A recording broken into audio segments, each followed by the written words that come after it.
Ladies and gentlemen, we are back again with another superstar. Super.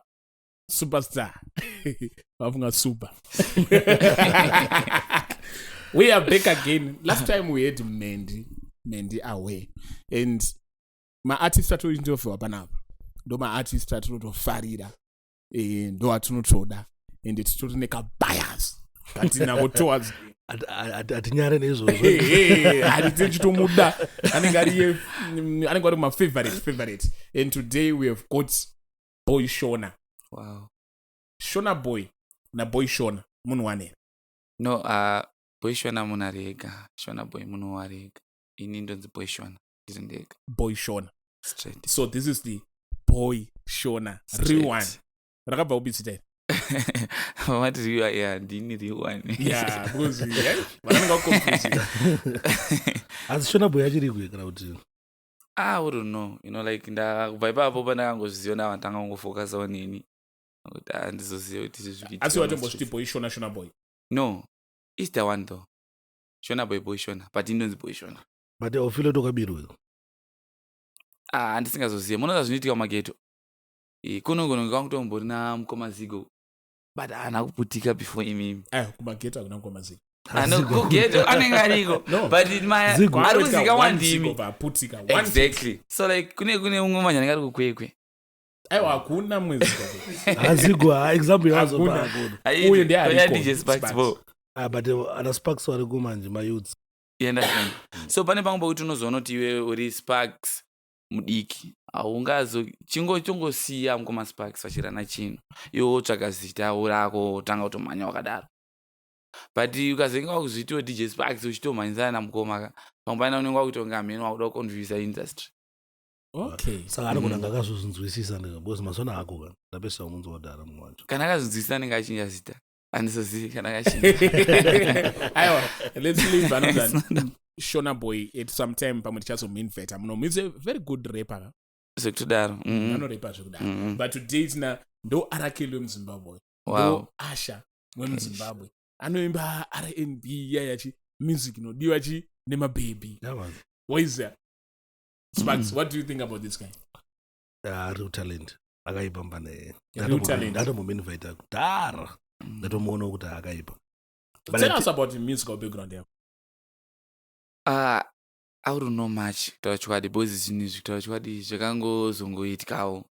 And pandakatangira ndepekuti ndakatotanga ndiri manager mufana wangu like family kwedu anga atoriwo muimbi. So ndakatotanga ndiri manager wemufana kuzosvikawo zvazotakwawo wazoitawo zvakazoitawo mandatomboita DJ pandazoita producer. Saka artist wangu wakabva pakuproducer music. Zvekuti unenge uchipika netumwe tumamelody tumwe humming harmony exactly. Adlibs. Adlibs. You understand? So like vamwe vaitoti iwe zvauda kuti tiite zvasi kuzvigona ita wega. Kuzosvika panguva yekuti ndakazongofunga kuti maybe ndounongozvitryawo. Ndopandakazvitryawo semafanizo imwe song yenzi urova maimba yaitozodiwawo nemwe mudhara so aive nelingi rekuZBC. But manje song iyo yenge iri a bit political. Ini ndanda kuinyora nichidaro. Pandangoinyora nichitaura situation yenge iri pamageto youth ezvekudaro. Then iwomba yazotadza kunorira but muni yakanditi no keep on going. saka situation inopedzera kuti ngepolitical ndino ukaimba situation iri No like ndaiti urova mai wandidzosa kumusha arare iye yamaitemba nayo what. So like munhu aida kutondiitira zvinhu ndinoriro kuZBC ndakazoti noona panonga sinte rako iri riri kusaunda zvisiri izvo chimboimba zvimwe zvinhu uri talented but uri kutaura zvausiri kutaura. So like inini ndaingotaurawo pamageto youths ndakamonza kana uri producer majika ndopaunonzwisisa masituations evanhu because kune munhu anouya kustudio kungoti aswerepo hana plani aringouya kustudio kungoti angoona zvikuitika chete. So like ini ndiri producer saka ndakaingoona team ndikabuda panze pepe ndapedza kuproducer vanhu ndoona team uri kungoita zviri ngati but urova mai mawani. Geto ndiripi? Chitungwiza massive ino ndagara kuunit N but ndakakurira kumarondera. So like pandakasvika kuchitungwiza ndopandakatanga kutonyatsozo pinda muzvinhu zvemusic zvekudaro but kumashure kwezoga ndidi kunyepa. but ini ndoona sekuti vanhu vazhinji vakakuziva pakasunga kuti Honai kaga zvekutodaro saka inspiration yeHonai yakabva kupi? no like pauproducer ipapo because I had like mumwe artist wandaida kurekodha anonzi Lenny G kumba kwake ndobva ndatotakura nomasini ndomba ndaenda nomurekodha pabeat ndatogadzira beat ndobva aimba song so like pakuimba kwaaiita ndobva ndakatouyawo nemalines angu so semunhu anga akuita achiimba ndakangoti achipedza mfanangoimbawo ndobva tatotora almost like a year song ndisinamboiburitsa ndobva ndazoiburitsa ndobva yazosvika kuvanhu 8 months after the release so like yakatozosvika kuvanhu after 1 year yangoita hit yangoputika ndobva watanga kuifarira kuti ndisei hit though wezansandanyatsoti ta aiwahit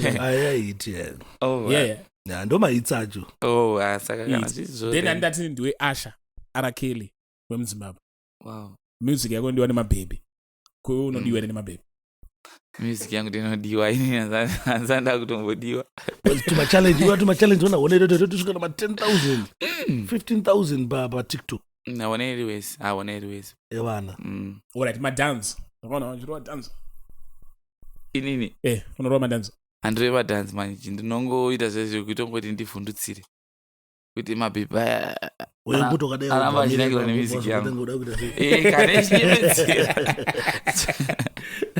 aitama nditambe zvangu ko maartist umboita zvemafeature ya makolabo ndakamboita akawanda but akawanda chena asati abuda but I mean atisotara abuda asati akawanda tutara masignificant collabs suppose pane yekuti waita collabo naZigo atombozikanwa chichi ndotara macollabo nevanhu vekuti it's either vakutopisa kana they are already musicians so like akabuda yeah, I've worked with Chipo Mchekwa, right, Wingity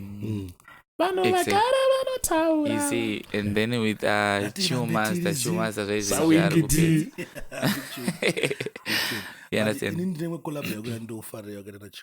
It's a big tune, trust. I love that one. Shokutodaro, I love that one. Shokutodaro.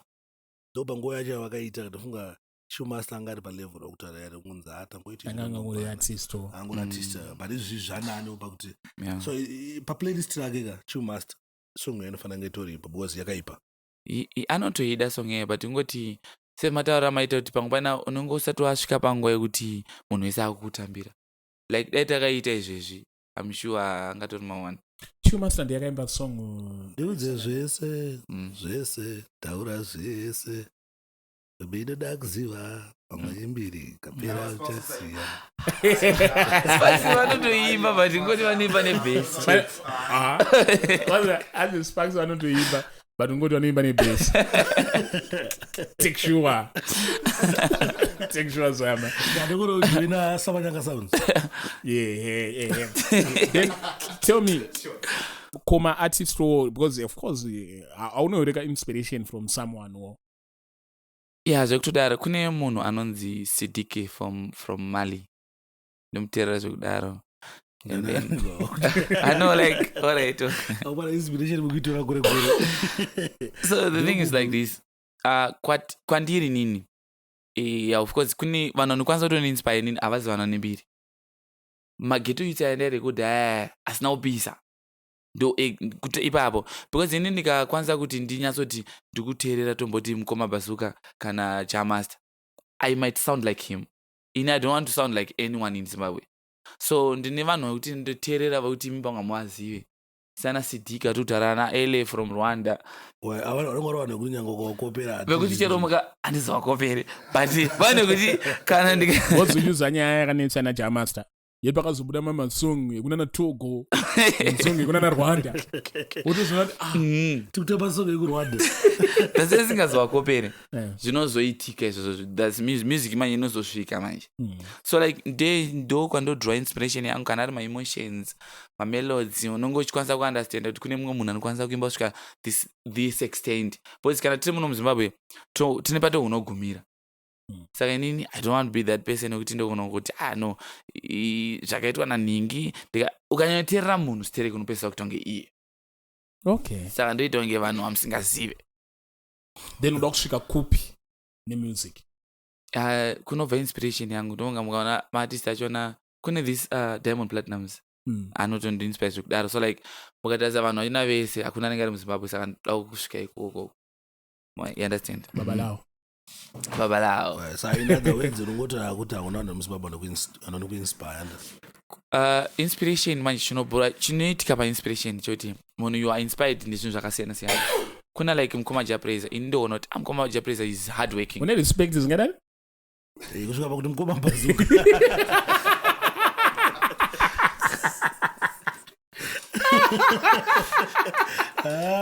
respect ora ni mukoma japraiser ora ndevana kuti elder japraiser and like Thomas Mafumo ngoti my elder still right no kunana mukoma like kunana alright kuindustry kwedu I wouldn't like say unengwa kudedzwa chitichi Thomas Mafumo kuindustry kwangu like matora ndozviite nini hakuna mamwe relationships anodarika kuti mukoma father chichi hadzizozive kwene saka ingori mukoma bhazuka namukoma mabvumo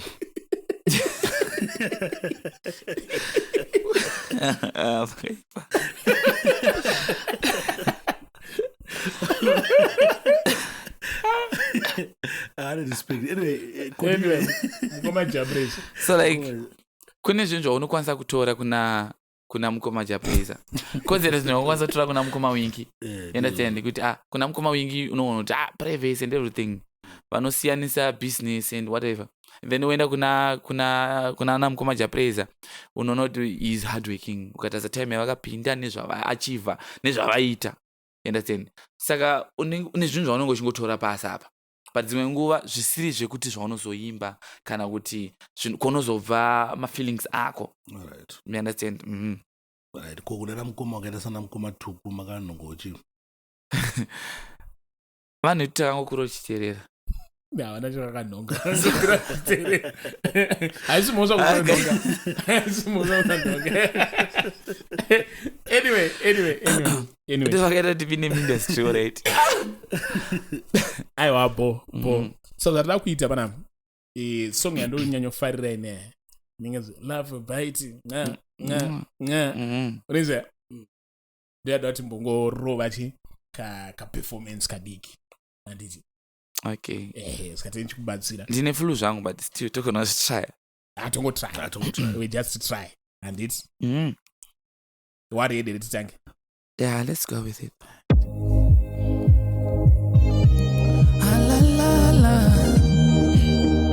Major, I'm so crazy for you.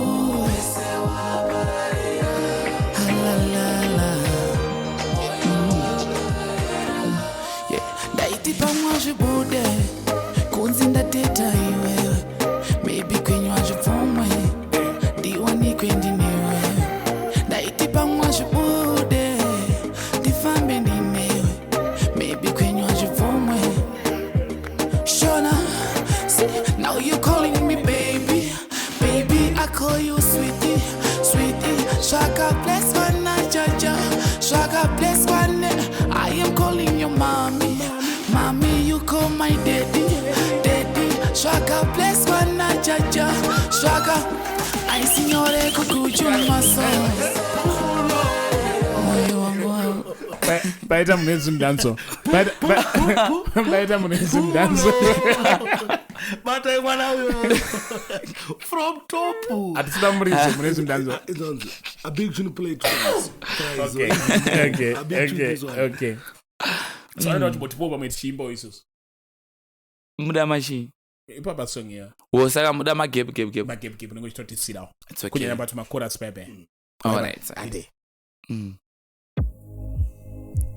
yeah Major, I'm so crazy for you. La la la. Yeah, daiti pamwaje bude. Kunzinda teta iwewe. Maybe kwenye waje fomwe, difani kwendi niwe. Daiti pamwaje bude, difambe nimewe. Maybe kwenye waje fomwe. Shona. Now you're calling me baby,